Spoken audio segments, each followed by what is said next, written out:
So, are we ready? Ready.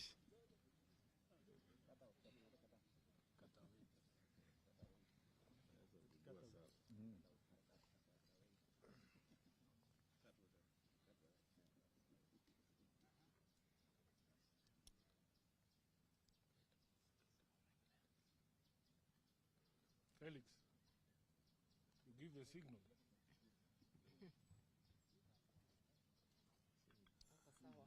So, okay, ladies and gentlemen, we had a meeting here of the Azimio La Umoja One Kenya Coalition Summit. We have deliberated on a number of pertinent issues.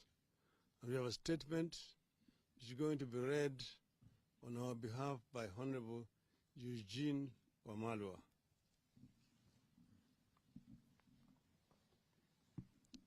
Thank you very much, Your Excellency. Ladies and gentlemen, this is a press statement by Azimio La Umoja One Kenya Coalition Party. Azimio leadership and our delegation to the bipartisan talks had a meeting today, and we received a progress report on the talks and events leading to the decision by our team to declare a statement and suspend the talks. The meeting discussed in detail the continuing attacks on Azimio La Umoja by Kenya Kwanza, despite our protests and express provisions of the Constitution. A number of issues emerged. First, the talks appear to have proceeded well until yesterday, when our delegation tried to move into substantive issues. As Kenyans are aware, our substantive issues remain as follows. 1. Immediate steps to lower the cost of living.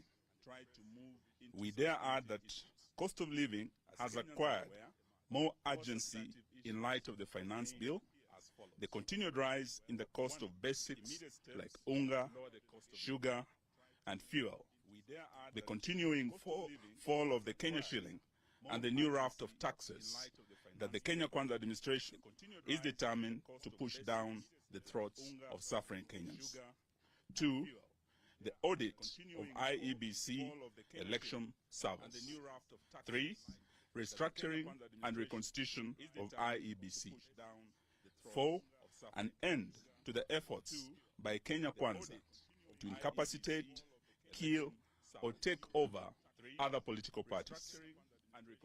We hasten to add that the desire to kill political parties goes beyond the attacks going on and include efforts by the Kenya Kwanza regime to deny funding to Azimio-affiliated political parties.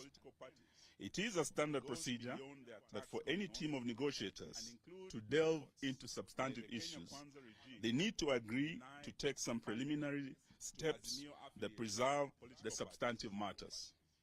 Going by these established principles in negotiations, our delegation asked that there be some preliminary actions on the cost of living, agree to the preservation of the IEBC servers in light of the fact that we have asked for an audit of the same, suspension of the selection panel of IEBC in light of the fact that it is an agenda of the talks, and cessation of Kenya Kwanza invasion of Azimio as talks go on. Unfortunately, our team met resistance, hostility, and outright rejection on all the desired preliminary actions.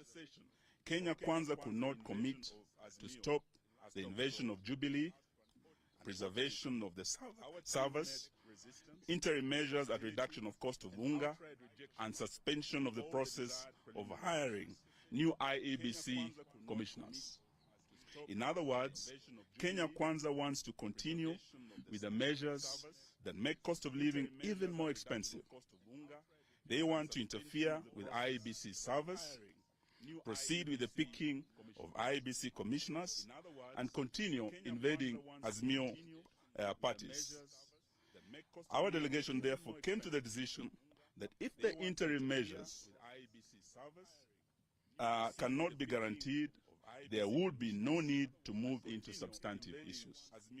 The framework agreement that set up the talks provides for a 7-day suspension of the talks in the event of a stalemate, and our delegation proceeded to invoke this provision. If at the end of the 7 days we will not be able to resume the talks will be considered to have collapsed. A number of other issues have emerged from the talks. One is that the Kenya Kwanza side is essentially several teams in one. The members are answering to different bosses and are not moving in the same direction. They are getting different instructions and are clearly pulling in different directions. Secondly, Kenya Kwanza has no clear direction on whether the talks should proceed or not. Deliberately, they have no clear direction from Mr. William Ruto on how to proceed. 3, Kenya Kwanza sees the talks as a process of managing the political situation, calming down the political temperatures, and continue with business as usual. 4th, the destabilization of the Jubilee Party is a do-or-die agenda, sponsored by the highest level of Kenya Kwanza leadership, whose aim is to ensure Kenya Kwanza obtains a super majority in parliament and amends the constitution, removes presidential term limits, abolishes devolution, and removes the independence of constitutional commissions and place them as part of the presidency. Kenya Kwanza also wants to remove the necessity of parliament approving every tax measures and wants to give the president power to impose some taxes without always having to go through the finance bill for every increase. In light of the above, we state as follows. 1, we endorse the decision by our delegation to walk out of the talks. Until Kenya Kwanza agrees to deal with the interim issues raised by the team, the talks will remain suspended. 2, the issue of opening the servers, cost of living, cessation of attacks on Jubilee and other political parties are not negotiable. 3, we recognize the resolutions of our affiliate party, Jubilee, reached at the party's special national delegates convention, including the change of leadership, which must be taken as final.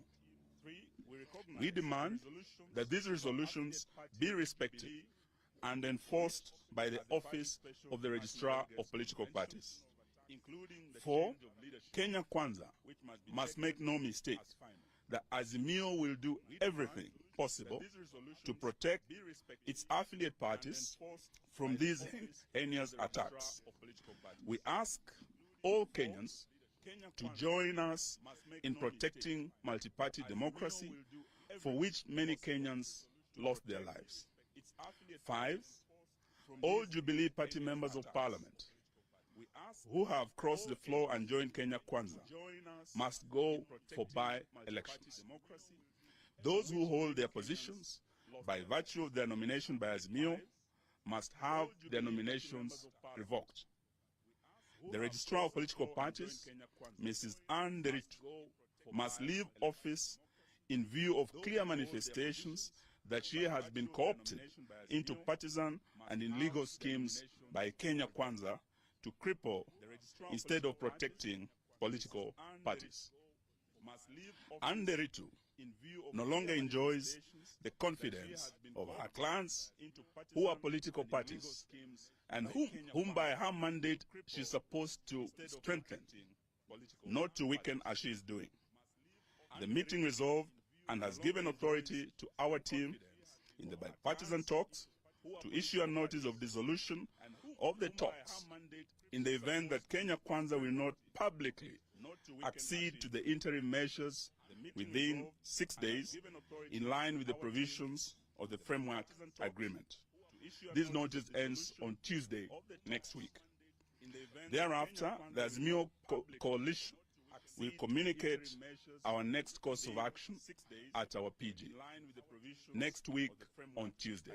Thank you, ladies and gentlemen. This notice ends on Tuesday next week.